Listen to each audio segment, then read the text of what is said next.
Good evening, everybody. It's so exciting to see so many of the photographers, artists here tonight. I'm Margaret Miller. I'm the director of the Contemporary Art Museum, and this is a very special project for us. Leslie Elsasser just reminded me we've been doing this for 7 years, since 2018, and we're not intending to stop. So keep on participating if it is of interest to you. So the project is partially funded by the Arts Council of Hillsborough County, and they've been consistently funding us for several years. So now it's my pleasure to turn this over to Jen Miller. She is our newest staff member. She's the Curator of Education and Public Art, and she's going to run the panel. So here's Jen.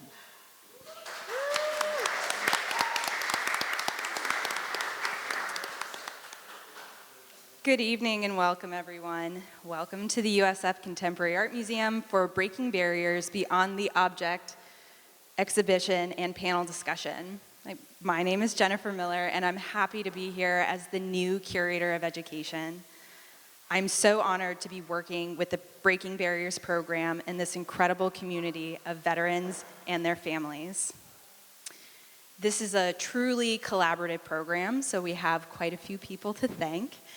First, I would like to extend my sincere gratitude to everyone at CAM for their work in organizing not only this program, but this event, and our director, Margaret Miller.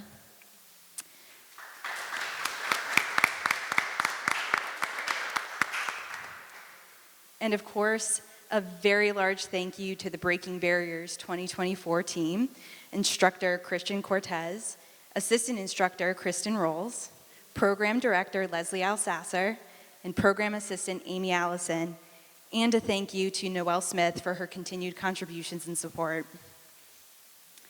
I'd also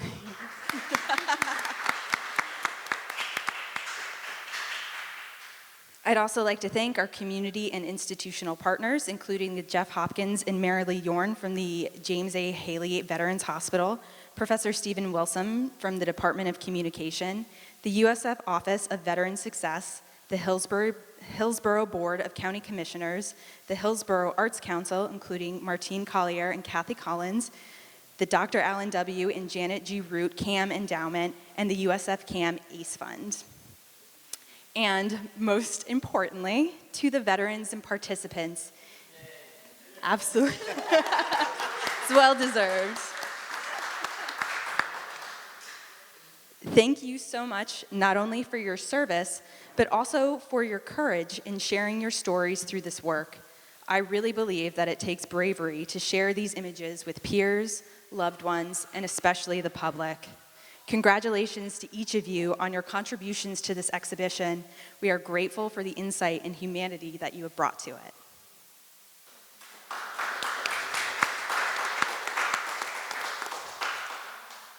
We will be continuing this program this summer, the summer of 2025, with workshops led by Kristen Rolls. Thank you for joining us. Information, thank you, Kristen. More information on registration will be sent out very soon, so make sure that you are signed up to our mailing list and checking your email for that information, as there are limited spots available. We sincerely hope to see all of our past participants this summer. So tonight we'll be sitting down with 4 of our Breaking Barrier artists, who I will introduce to you very shortly. The discussion should be about 30 minutes, and with some additional time at the end for questions from you, the audience. After that, we invite you to stay a while, view the exhibition, and enjoy some refreshments. So, I would love to introduce our participants. Let's start with Chris. Chris is a retired Lance Corporal from the U.S. Marine Corps. He is originally from Philadelphia, but grew up here in Florida. This is his first year in the program. Are you intending to participate again? Yes. That's excellent. So if you guys want to grab your microphones. Yeah, that's a little stiff, but you'll get it. Yep. There we go. I'm a little too gentle. So Chris, it'd be great if you could say hi to everybody. Hey, how's it going, guys? Thank you so much for being here. Next, we have Bernie Dunn. Bernie Dunn is a United States Air Force veteran. She was born in the Philippines and was raised in the United States. This was also her first year participating. Hi, everyone. Next, we have Val Larson. Val Larson was an air traffic controller in the United States Air Force. She currently works at the VA doing research in PTSD and traumatic brain injuries. She was born at Andrews Air Force Base in DC and currently lives in Bloomingdale with her husband, and this is her 4th year participating. Hi.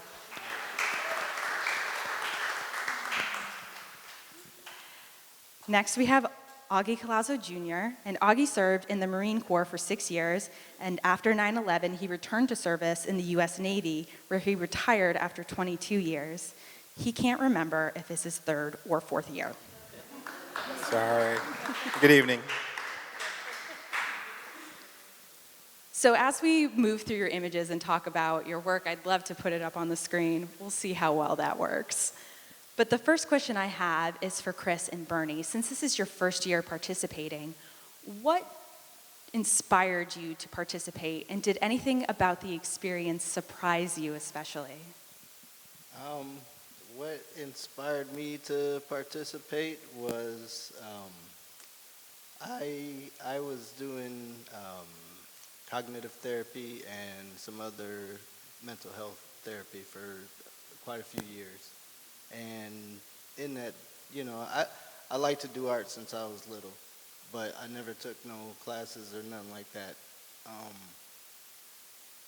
My counselor, she always told me like to enter the contest, but I always, I battled with that within myself, like, yeah, I want to do it, but then it was like, no, don't do it, that type of stuff. So I just decided, fudge it and go for it. And, I did, and I'm glad that, to be honest, that I did do it, because it showed me a lot, it taught me a lot, it showed me a lot about myself, and it motivated me more to be more artistic, whether it's drawing or painting or photos especially, but yeah. Had you worked in photography prior to this workshop? Nope, just taking pictures with my phone, that's it. Great. Bernie, yeah.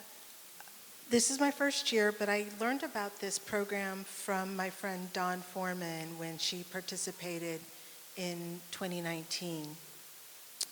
And I had this, desire to do it, and then COVID, and then I ended up participating in the National Veteran Creative Arts Festival, and we kind of won that year. And so this took the back seat. And so this year, this past year, I said, no, I'm going to do it. And what was surprising was the vision of the other artists was so compelling to me. I was just, I don't have words. It spoke to my heart. That's really amazing. Thank you. For our returning participants, Val and Augie, what has inspired you to keep participating? What is bringing you back?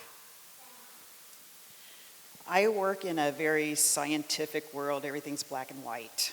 And I took, actually one of my coworkers worked in this program a couple of years ago and introduced me to it. And I like to pretend I'm a photographer. So I did 2 years of the beginning course because I didn't have confidence in myself, and then jumped into the advanced course for the past 2 years. And I find that it gives me the other side of the world, the beautiful side of the world, not the scientific, not the injuries that I deal with, not the brains and the horrible things I see every day. This gives me a chance to escape from my realism and hopefully inspire others. I think I struggled this year. I wasn't as happy with my performance this year, but they did okay. Augie. Personally, I really have to say what's brought me back year after year is a lot of the fellow artists. Like our fellow panel member said, I mean, a lot of the artists, they're so inspirational, a lot of the things they've done over the years. Some of the many photos, just seeing their different ideas come to life in their work. It's very inspirational. And I drew a lot of ideas from what they brought to class. So I can say honestly that I've really enjoyed the class time, the Zoom time, and when I started at a time during COVID, so it's kind of a very essential for me, mentally, to have that interaction with other people and share their ideas. So what has brought me back year after year is the fellow artists. That's amazing. This is a question for all of you, anybody who'd like to answer can jump in, but how did the feedback and dialogue and conversation with these other participants influence your process? Because it sounds like the community that you've been building in these workshops has been so important. How has that affected your artistic process? I was seriously inspired by Chris's breakfast photos, right? And then people would jump in with what their morning routine, and we got to learn a little bit more about their culture. And it just reconnected us to the world, right? Yeah. So that's what I found. And it kind of also, you know, when you're in the military, you have that camaraderie with everybody. You know, when you get out and like you try to do something like this, at first it's kind of like nervous, you know, because you don't know what to expect from everybody. But when you do it, and you just feel more at ease, because you know all those what ifs are always before, right? And then when you find out, then it's like, oh, it's not like that, you know. So. Yeah, I find a lot of parallels between your images that you have, where you have these images of food, but they also have this sense of memory to them, a memory that might be challenging in some ways, but they're portrayed with a sense of nostalgia and love and kindness. Do you two want to talk a little bit about your process more? How did you choose these objects? How did that come about? For me, I think the assignment on like that one was to talk about something like a part of you. So I kind of wanted to share something like that with everybody, but also something that maybe people can relate to, you know, at the same time. I mean, who hasn't had hard times, right? You know, so that was kind of my go-to. And I don't know why. My brother and me, you know, we used to always try these ideas. My grandma, she was, you know, very strict, and like we didn't have milk, she'd be like, put some water in it, you know, for your cereal. So we actually did. It was disgusting, but we did it a few times. And the toast, you know, we put butter and mayonnaise and sugar, and my brother was like, oh, this is French toast. So it was actually good. So, you know, we that was our thing. But I really adore how you took this memory and have presented it in this way. Thank you. And what about your process? We have this really beautifully composed image of a pineapple and eggs. It's so vibrant but sparse. What was your process? Okay, so everybody loves this daggum photo. I completely I agree with everyone. Assignment, like, this is so embarrassing. I did it like 6 o'clock in the morning for the 8 o'clock class, right? Kristen remembers me every time. I'm like doing it at like in the morning. After I've slept, I kind of have like this inspiration, right? And so this is actually a pineapple from our yard, and then I was doing some meal prep stuff, so I boiled some hard-boiled eggs, but our assignment was shadows, and I was like, that's going to be an interesting shadow with the white. And then the vase was kind of an accident, and so it turned, happy accident. That's great. Val, I'd love if you would talk about your process a little bit. How did these items come together for you? I don't remember, I meant to look it up. I don't remember what this particular assignment was, but this is my reading nook in my office where I read to my grandbabies. And we would snuggle up in the chair and they'd pull their books in and we'd sit there for hours and read. And right before this class, my son had the nerve to PCS back to Colorado Springs. So I was a little down, hence the dark photo, but that is, you know, the kids had their animals and their slippers, and I had my slippers and the blankets, and we'd just snuggle up. So I want to say this one was a memories, something with the memories, and obviously they were in my thoughts and heart. Yeah, absolutely. I think it really reads in this image where you have this darkness and the deep shadows, but also these images have this sense of affection and warmth to them. So I think that this story is really well conveyed through this image. The little bear on the left was actually my son's from a few years ago, and he used to carry the bear by the nose, and the nose is almost completely ripped out. So that's been in my family for like 30 years. One of the things that we had talked about very briefly before this discussion was the reaction of seeing this work on public display. You had talked about your coworkers seeing it. Does having this work displayed change its meaning for you at all? Just a little bit of background on that. I work at the VA, and when I get off the elevators, all of the photographs are right in front of me. So I haven't told any of my coworkers or my boss or anyone that I did these classes, just because I didn't. And last year I had a picture of me with my dogs in my bed, and my boss comes up and she says, Val, do you have something to tell me? So I did just text her a photo tonight. But I will have coworkers come up. Once they know I'm in the class, they'll come up and we'll go up to the display and we'll talk about the photos, not just mine, but all of them that are on display. And they're like, well, what about this? And I'm like, well, no, that's not really what they were doing there. We were working with light, and we were trying to do the shadows and create meanings out of the shadows. So that's helped me a lot, with all my coworkers, drag me down to the elevators.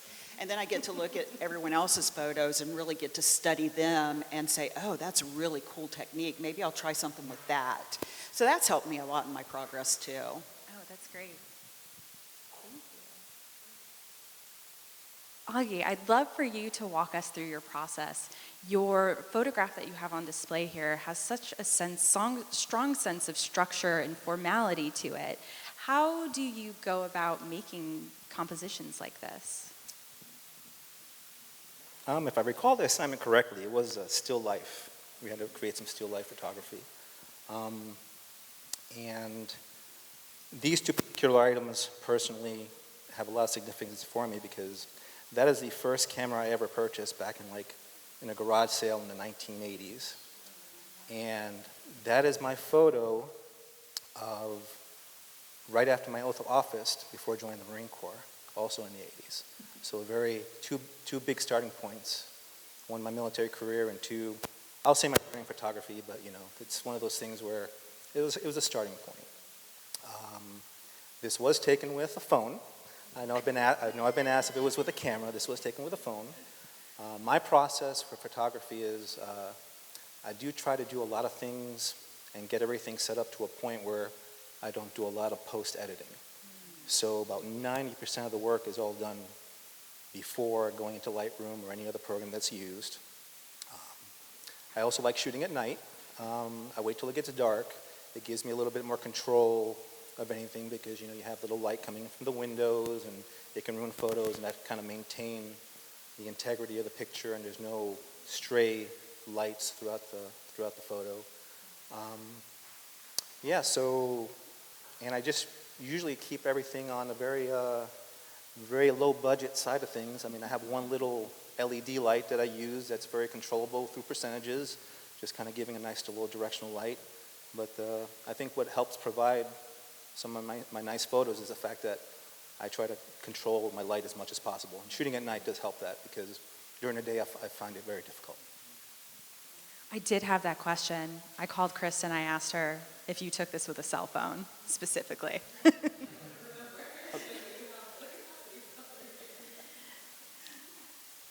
This image is not only a self-portrait in a way, it also creates a narrative about photography and the camera. Can you talk a little bit more about your experience with photography? I know growing up and being a slightly on the older side, I do remember actually in elementary school, they did give us photography classes of art. I remember going into a dark room. I remember actually developing the negatives and putting things through the different liquids.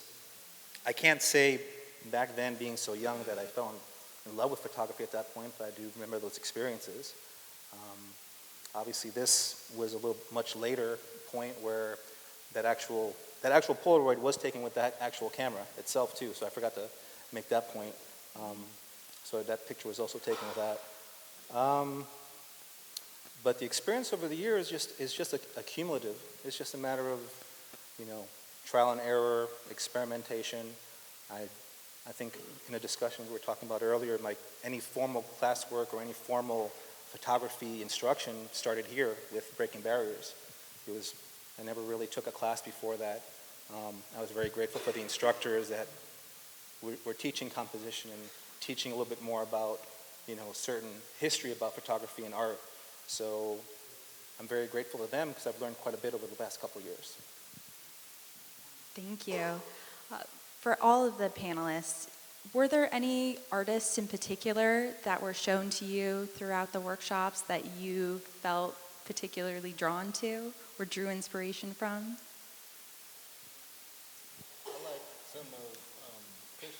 I like some of Christian's work. He actually was one of the teachers. Amazing. I did look at that, and a lot of the examples that they gave us to go to, you can see a lot of awesome stuff in there. I mean, man, it's crazy. But that was a big inspiration, like looking at that and then going and doing our assignments. It was like, that's motivation to doing it. It's always amazing when you're working with the artist whose work you're viewing, because you get so much insight into their process. Yep. That's great.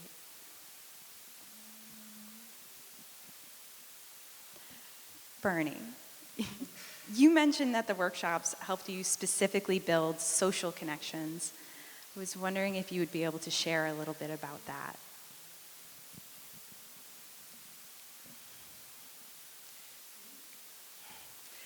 So just having the class and learning the things, what was beautiful though is that there was a lot of free talk, right? There was a lot of free talk and digging deeper into story, right? And it just inspired me to invite more people into my world, right? And so I've really stepped out into it and really dedicated more volunteer time at the VA. And so I was privileged to put up your photographs, your prints at the VA last year. And I will tell you, so many people would come and say, "Are these for sale?" So that's like so interesting, right? And oh my goodness, when I saw all of the ones from last year, that's probably a lot more what spurred me on to take it this year. A little bit of envy. But I'm continuing now, and I think maybe without this, I'm teaching a mindful art class, and it's more about mindful social connection, and you don't have to be good, right? You don't have to be good at all of this stuff. We just need to connect with each other. That's what I'm taking away. Thank you. Any other thoughts on social connections through this workshop? Well, yeah. Yes, actually, it's weird. I'll share something, and another veteran will be like, yeah, that's how I feel. And like the stuff that I'm doing is just for me because I'm going to be selfish right now. I'm going to take care of myself, and the rest, it's gravy. And like I had 2 or 3 people that I invited into the class, and just to see them, I got to see them differently, right? I got to see them differently because it was a deeper lens. I don't know if that makes sense. But anyway, it's cool. So the practice of still life photography often involves slowing down and observation, mindful observation, like you mentioned before. Have these workshops changed the way you view your environment or the world around you in terms of light or color? How has it affected your everyday life? It's changed mine a lot. Like, my wife and I, we always go, every weekend we go like all over Florida. And I always take my camera. I got like some lenses and stuff now for my phone to take good shots. But like, we go to the springs, we go here, there, and there's so much just like to be mindful about with the birds, listening to the birds, listening to the water, the trees even, just like practicing that mindfulness and calming down and slowing down, and it helps you to focus and pick really what you want to take a photo of, and actually take the time to really take the photo the way you want to take it. Our first class assignment this past year was to put your camera somewhere it doesn't usually go. And we had, 15 minutes, I think, something like that, to find a photo. It was 10. Okay, 10, yeah. The pressure was on. So I'm running around my house and I'm thinking, what can I do? And then I saw my fireplace and I saw the fireplace grate. And I ran up and got a very close shot, very tight shot of the fireplace grate. It actually came out to be a really cool picture. I really liked it. But by doing that, putting your camera somewhere where it's never been before, it kind of opens your eyes to say, look at the small things. Look at the things. Try to find the things other people don't see and see how you can use it in your life to bring out the beauty. And if you're looking for the tiny things, you have to slow down because you're going to go right over them if you fly through it. So, we'll go down the river walk and I'll be looking at the cracks in the sidewalk. Oh, look, that's really cool. The shadows are playing on the cracks and making designs. So it really has helped me to slow down. My life is very fast-paced with everything I'm involved in, and it does. It slows me down, and I can take the time to find that beauty. I think something else that occurred, I can't remember if it was this past year or the year before, but it's the benefit of a little bit of formal instruction, and it's maybe view a lot of things differently. This particular class was on the use of colors in photography and movies and everything, and how they can convey certain emotions. Something when I watch a movie, I just watch a movie, just want to enjoy it. But now I can't watch a movie anymore without observing the colors and seeing what kind of message is behind it. And some of the old movies, I go back and look, oh wow, I guess their instruction was really spot on what they were talking about in certain scenes, and how it just conveys a different message once you think about it. So thank you again for a little bit of extra information and instruction, but it's just a different point of view and different perspective that I'm really glad I was able to receive and learn about. That's great, thank you. Is there anything else you would like to add before we open it up for questions? I just want to say that perspective, right? Seeing other people's perspectives of the same subject matter blows my mind, for real. Yeah, it can be really powerful too, especially with this very intentional perspective that you get by sharing photography. I would like to say um,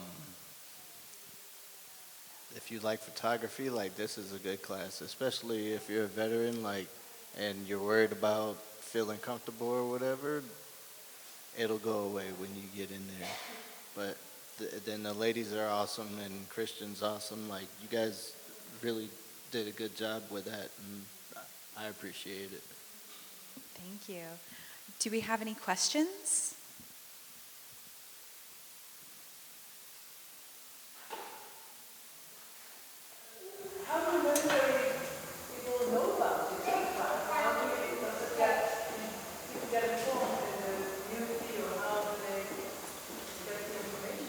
I was told by my mental health therapist about the program. So there at the James Haley, I think they definitely put the word out for it. It was in that, and there was another thing that I did, the Peak program. That's another one where I heard about it too, and both of those were from James A. Haley, VA. So Word of mouth, yes. word of mouth, big time. Yes. As a fellow participant, I know, like, I can relate when you're talking about the free talk, when you get to talk about people's pieces. So, like, for instance, for Chris and Bernie, this looks like a simple setup, but it just, I want to cry every time I look at it, because I guess I'm getting to a question, but just talking about the lines, and as you look at it, you see the waffle cuts and the toast and the cereal and the napkin. And then with Bernie, for her to say, like, this was just a quick thing, but it moved so many of us, with the shadows and brought us to this place. So I guess my question is, like, what's your experience as you're putting your work there and you hear people just, noticing so many things that maybe you didn't even notice? Well, for me, it's kind of like you said, like with the lines and stuff. I think that was one thing that they had told us, like, before we did this assignment was in the Snapseed, they were showing us how to straighten up the lines and, get it to where you want to. But those things, I think they kind of help to pay more attention to detail. And as you keep doing the assignments, it's kind of like you start to do it more and more. You start to notice this and that. Oh, no, let me change the lighting. Let me warm it up or something, Oh, yeah, let me open up the blind and put the sunlight. That's what I did with that one, but, it's stuff like that. Do you think that through working with people in mental health, art therapists, and your rehabilitation, help you to create and inspire you with your photos? Because I know with the experiences that I go through, playing a major factor in the photographs that I take, is that also a color that you with your photography as well? Yes, definitely. I draw and stuff too, and it even comes into play in that. Like, there's a part of, I think, all of us that,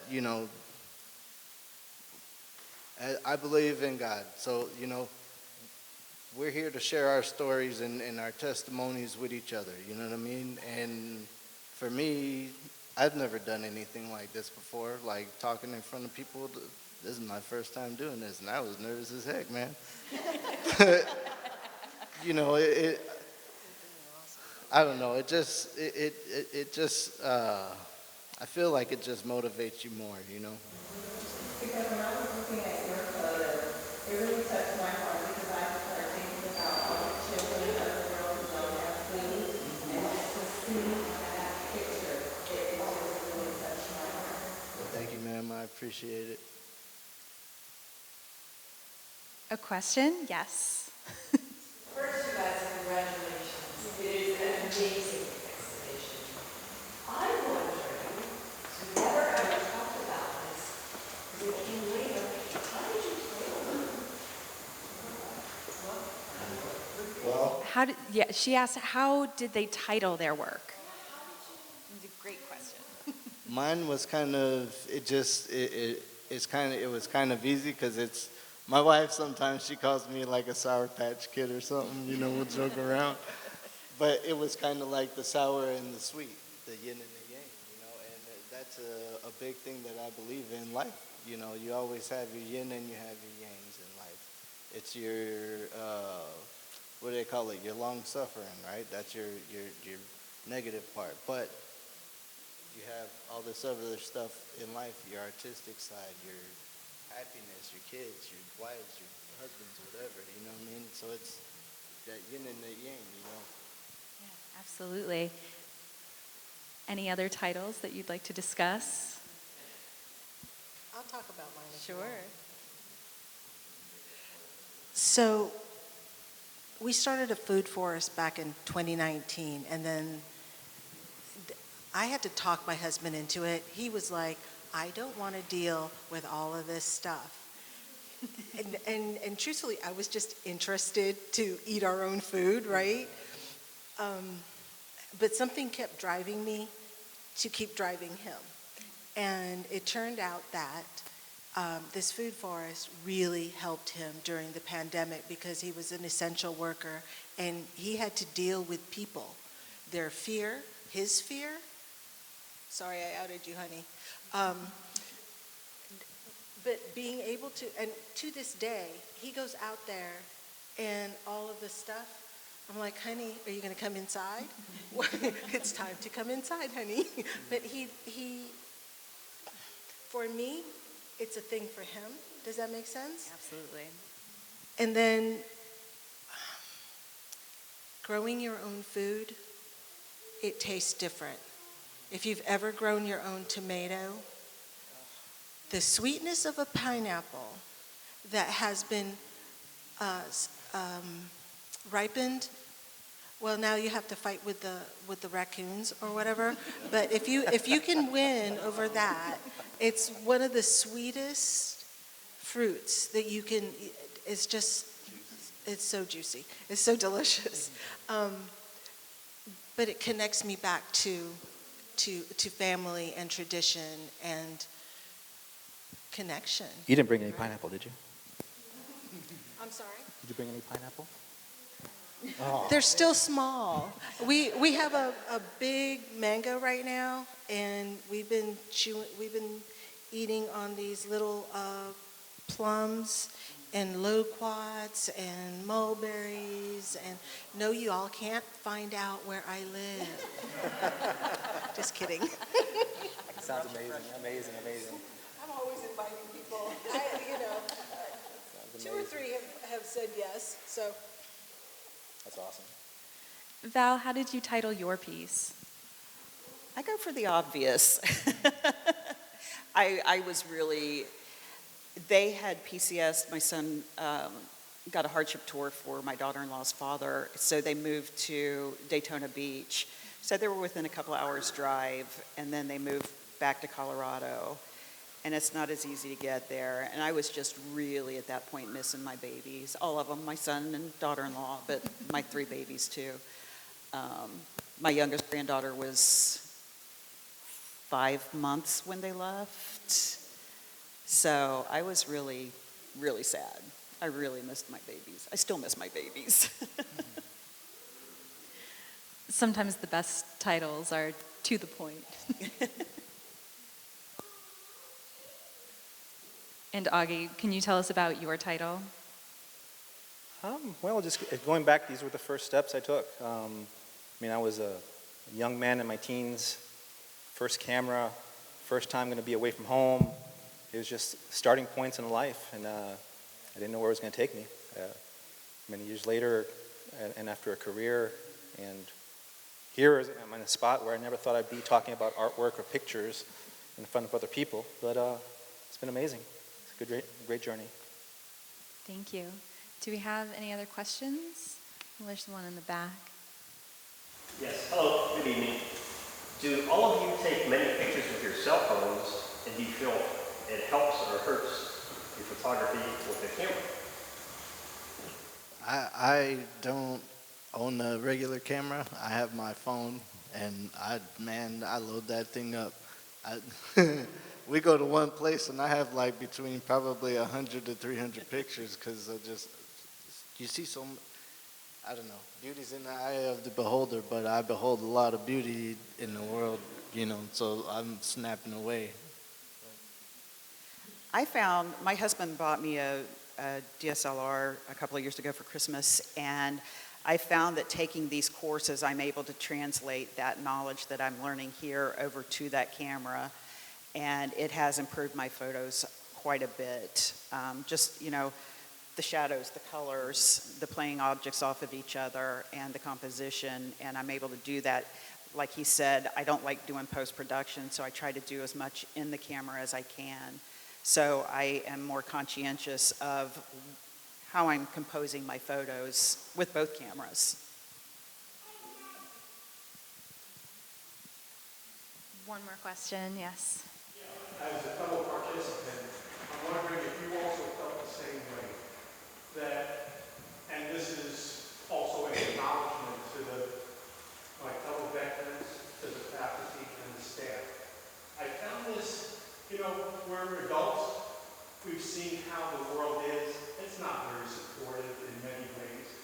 I found this a very supportive environment, but it's only this particular environment that people were acting in this particular way.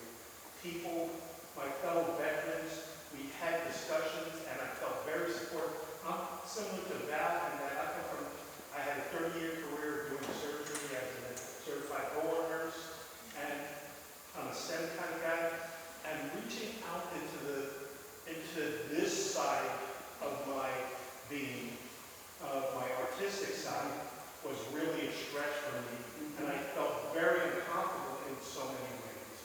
And I felt so much support from my peers, from the faculty. Christian was really great, and the staff. The staff was really wonderful, and just to have our art. This wasn't even on my bucket list to have my art in a real museum.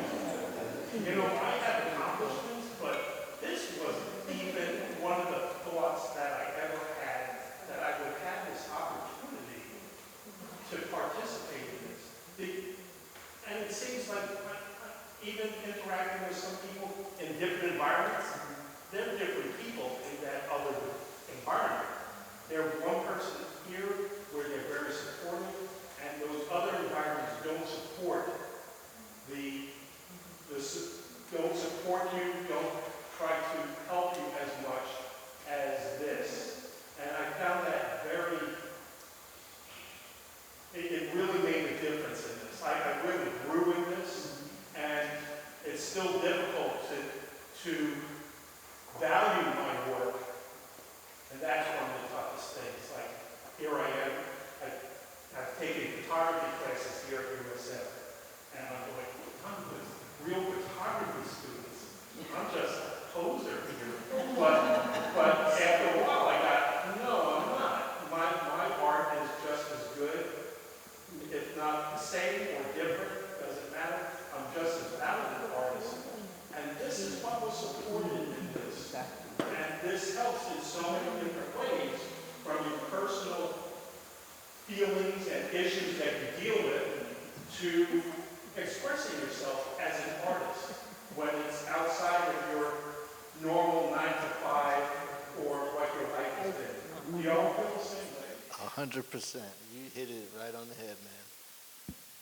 I agree. My very first class, when they said, okay, this is your homework assignment, and we're going to critique the pictures the next week, in my mind, I instantly went to criticize. And I'm thinking, I can't do this, I don't want to. But everybody through every class, even my worst photo, they're like, oh, this is just fabulous. They will always find something good and be supportive, even if your photo's horrible. They always are very supportive and say, okay, maybe you should change this, but this part is really fantastic. And I have never had a sense of unease since then. It's like, okay, pick mine. I want to go now. Because you get that warm, welcoming feeling, and everybody is just so supportive of you, which you don't find in life anymore.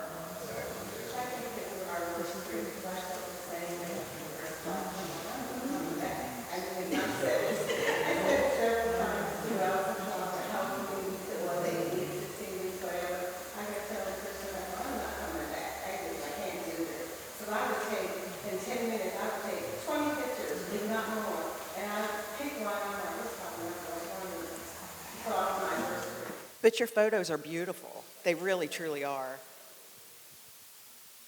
Well, thank you so much for participating in this panel discussion. Oh, we've got a couple more questions. Just a comment, you were talking. Oh, sure. You were talking about titles earlier, and the title of this program is perfect.